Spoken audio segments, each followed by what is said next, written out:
जाना अपन मामा घर ले राखी छोड़ के आ जा रही। अरे मोला मीटिंग में जाना है नगा, तय घर में ठला का कर भी तय जाना। साले नलाक कभू बात नहीं मानी। अब मैं सियान हो गए, हरे सियान आदमी बार बार ससुराल जाना शोभा नहीं दे। सियान भट्टी जाना शोभा देते, ससुराल जाना शोभा नहीं दे। ये टूरा में कौन सकी, चुप रे भाई, मैं ही चल दूँ। कहाँ है? इधर घर में तो हूँ। ले मैं तुम्हार पार आवत हवा अपन भाई मन ला राखी पहनाए बर। ले राखी पहनाए के बाद मोरे ले मिले बराबे। नहीं मैं नहीं आओ तुम्हार घर। खबर कहूँ तोर दादा देखी ना तुम्हार गोड़ हाथ ला तोड़ दी। अरे तेरा डराज है नो, राखी अमराल मामा गाँव के है। कहूँ मना जही ता अम्मा कहतरी से बिहनी आमो के ले आ। हाँ ले आत हम। हाँ ले आ।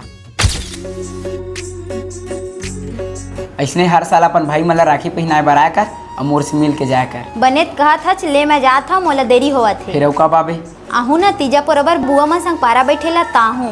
ले अब मैं जात हूँ। जाबे तो रुकना। एक बात कहा बोलना। इज्जत भकला हंसता है।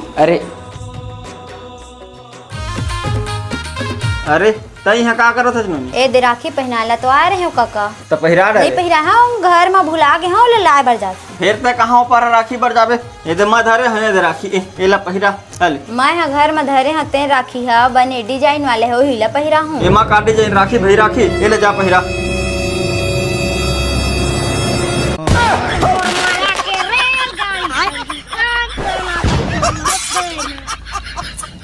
रोगा भकला नहीं तो राखी तो पहन डरे, इले लाडू खा बने, इले खाना बने।